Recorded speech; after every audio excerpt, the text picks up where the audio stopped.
গ্রামীণ আবহে রাজধানী ঢাকা রিজেন্সি হোটেল অ্যান্ড রিসোর্টে শুরু হলো বিশেষ ফুড উৎসব the local culinary heritage of Bangladesh.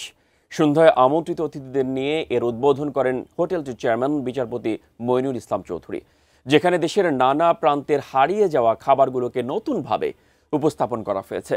পরিবেশন করা হচ্ছে চট্টগ্রামের মেজবানি মাংস, কক্সবাজারের লইট্টা ভাজি, খুলনার চুইঝাল, সিলেটের সাতকরা মাংস সহ বিভিন্ন অঞ্চলের ঐতিহ্যবাহী সব খাবার।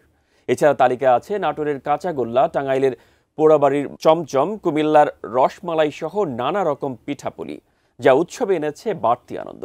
আজ থেকে শুরু হওয়া এই উৎসব চলবে আগামী 25 অক্টোবর পর্যন্ত। প্রতিদিন সন্ধ্যা 6:30 থেকে রাত 10:30 পর্যন্ত দর্শনার্থীরা উপভোগ করতে পারবেন ঐতিহ্যবাহী খাবারের এই বিশেষ আয়োজন।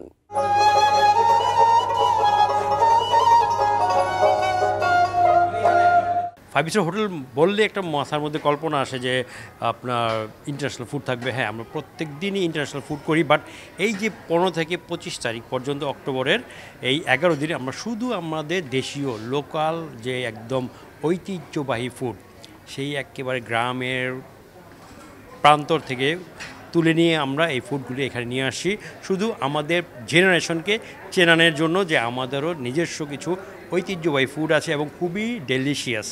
কাচ্চি বিরিয়ানি থেকে শুরু করে আপনার মোগলাই যে খাবারগুলো আমাদের একদম সেই এই 300-400 বছর আগের থেকে যে আমাদের যে খাওয়ার যে কালচারটা গড়ে উঠেছে, সেই ফুডগুলো দিয়ে আমাদের এই পুরো আয়োজনটা। আমাদের মূল উদ্দেশ্যই হচ্ছে আমাদের যারা লোকাল গেস্ট আছে, প্লাস আমাদের যারা, যেহেতু 5 স্টার হোটেল, অবভিয়াসলি এখানে আমাদের ফরেন গেস্টরাও আছে, তো সেই গেস্টদের কাছে আমাদের বাঙালির যে কালচার, যে সংস্কৃতি এবং বাঙালির প্রত্যেকটা ফুড আইটেম যেগুলো আছে, যেমন চিটাগংয়ের মেজবান, সিলেটের সাতকরা, যশোরের চুইঝাল, খুলনার চুইঝাল, এই আইটেমগুলোকে পরিচয় করিয়ে দেওয়াই হচ্ছে আমাদের এই আয়োজনের মূল উদ্দেশ্য।